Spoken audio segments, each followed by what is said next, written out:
Salut la compagnie, c'est Jules Melon et aujourd'hui dans un Ciné Critique, je vais vous parler d'un western très historique sorti en 1970 et adapté d'un roman de Thomas Burgess, Little Big Man, réalisé par Arthur Penn, ou Arthur Penn si vous préférez, et au casting nous y retrouvons dans le rôle principal et titre un certain Dustin Hoffman, déjà auréolé de deux très grands rôles dans sa jeune carrière, dans Le Lauréat, excellent film dont j'ai parlé il y a quelques semaines, et Midnight Cowboy, que j'ai vu mais dont je n'ai pas encore causé sur la chaîne. Et non, mais ça viendra certainement un jour à la relecture.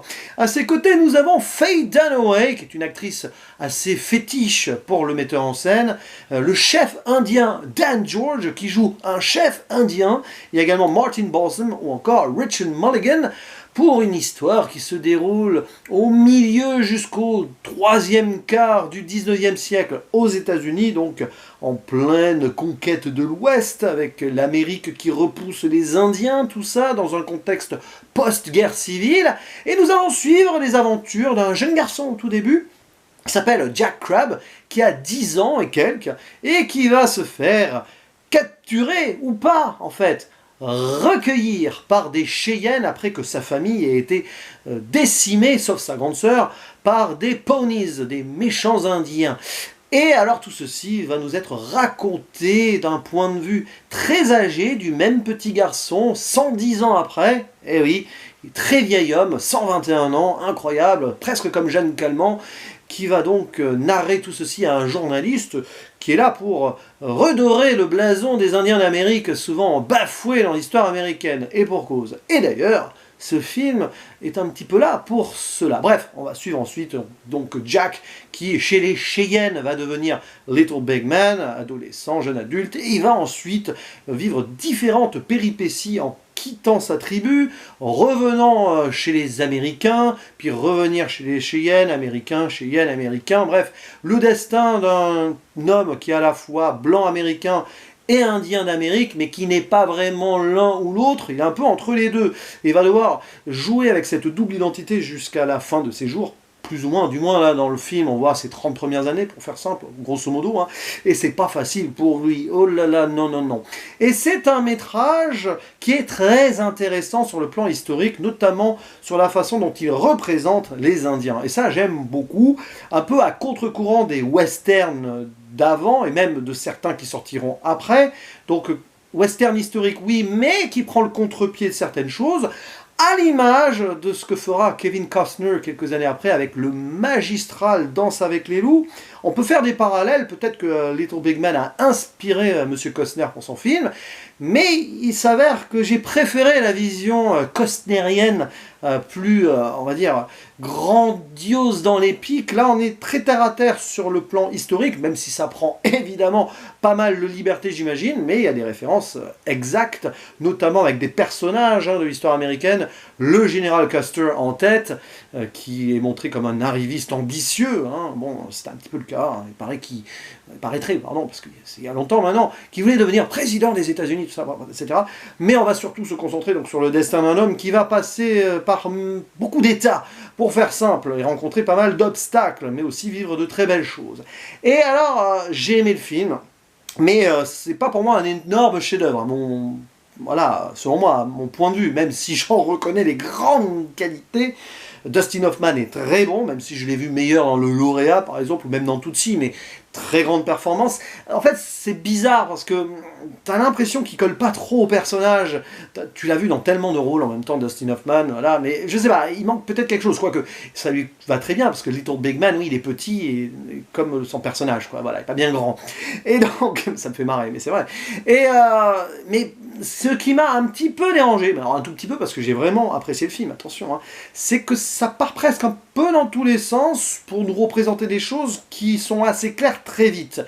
Arthur Penn, à l'époque, donc c'était la guerre du Vietnam, voulait donner un petit coup de pied à l'Amérique bien pensante, etc., et donc donner la véritable lecture de cette souffrance et surtout la véritable dimension humaine des Indiens d'Amérique, qui n'ont pas souvent, du moins à l'époque, n'étaient pas souvent représentés ainsi au cinéma. Et c'est passionnant là-dessus, mais on aurait dû plus se concentrer à la rigueur sur ce point-là, ce que fera Kevin Costner par la suite. Bon, excusez-moi du parallèle, hein, mais voilà. Et là, des fois, voilà, bon, évidemment, on s'intéresse à Jack Crabb, donc le personnage américain blanc, plus qu'à Little Big Man par moment. Enfin, c'est assez équilibré quand même, on le voit plus chez les Indiens, mais voilà, on le voit quand il est recueilli adolescent par notamment une femme, donc jouée par Faye Dunaway, qui va lui faire perdre son innocence, pas sa virginité, son innocence, parce que voilà, à la base, il a été recueilli par les Blancs après avoir fui les Cheyennes, c'est un peu compliqué, hein, je vais pas trop spoiler, pas trop raconter non plus, et donc éducation chrétienne, etc., après avoir été élevé par les Indiens, mais ce côté chrétien, il va le perdre en voyant cette femme qui le séduit, en mode, voilà, trop âgé pour lui, blablabla. Et après, il va se passer plein de choses. Il va rencontrer un gars qui va devenir shérif, General Custer, qui reverra après par la suite. Blablabla. Et c'est vrai qu'à un moment, c'est pas qu'on s'y perd, mais on aurait bien aimé encore plus de développement du côté donc, de la tribu indienne des Cheyennes, parce que la relation que Little Big Man ou Jack Crabbe entretient avec le chef de la tribu, peau de la vieille hutte, hein, et je le dis en version française, parce que sinon ça va être compliqué, et magistral. D'ailleurs, j'adore ce personnage vieil indien interprété à la perfection, et pour cause, c'est un peu son rôle par le chef Dan George, qui a ce côté amer et réaliste. Sa vision des choses sur le monde qui l'entoure est assez brillante. Il n'aime pas trop les Blancs, clairement, mais il ne va pas non plus les condamner ultimement. Il est assez non-violent avec les Cheyennes.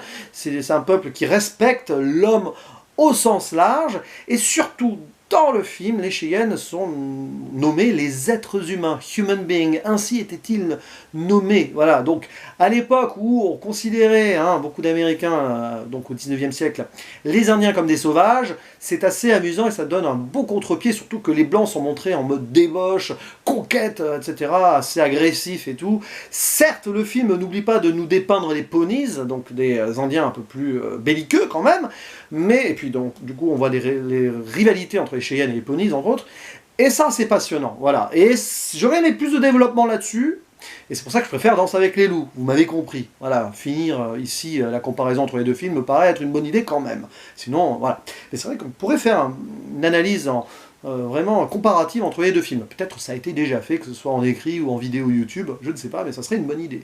Avis aux amateurs.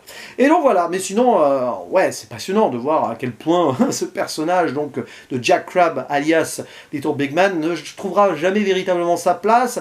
Et donc, j'en reviens donc à ces péripéties chez les Indiens, le côté aussi assez intéressant de la relation qu'il a avec Ours des montagnes, un petit peu son ami d'enfance ou pas, d'adolescence, voilà, et qu'il va sauver, etc., d'être ultime, et c'est un personnage qu'on voit peu en filigrane, mais qui a une évolution intéressante dans le film, cet Ours des montagnes, qui va subir cette dette qu'il a depuis tout petit, et qui va évoluer.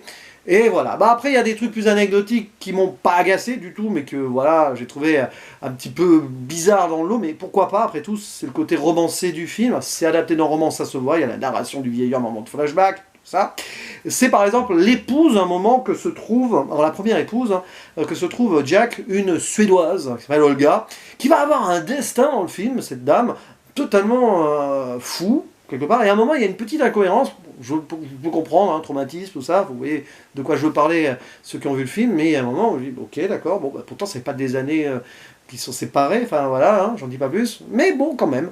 Puis après, donc, Jack épousera une indienne, puis il se passera des trucs étranges, bon, voilà.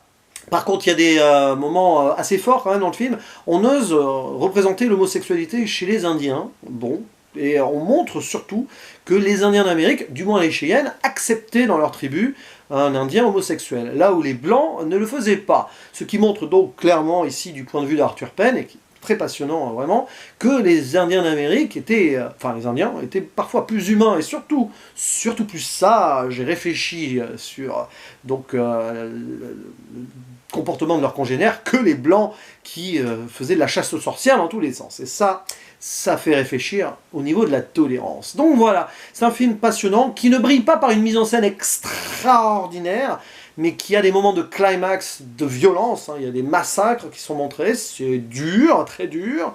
La scène finale est remarquable, enfin la bataille finale de Little Big Horn, pour ceux qui connaissent l'histoire américaine.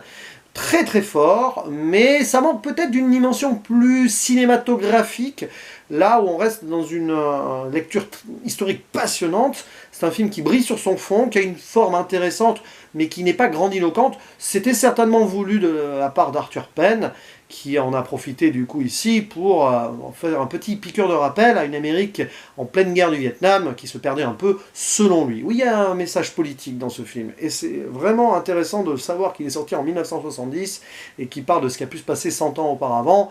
Ouais, là-dessus, c'est passionnant et ça mériterait que je m'en serve d'une manière ou d'une autre un jour dans divers de mes cours avec mes lycéens. Voilà, mais c'est tout ce que j'avais à dire sur ce Little Big Man, auquel j'attribue une note de 7 sur 10, mais un bon 7 sur 10 quand même, hein, ça peut paraître sévère, mais c'est mon ressenti. En tout cas, c'est un film que je reverrai un jour avec plaisir. N'hésitez pas à dire en commentaire ce que vous pensez de ce film, si vous l'avez préféré ou non à Danse avec les loups, tiens, puisque j'ai comparé, autant en parler aussi dans les commentaires. Je vous dis à la prochaine, ciao.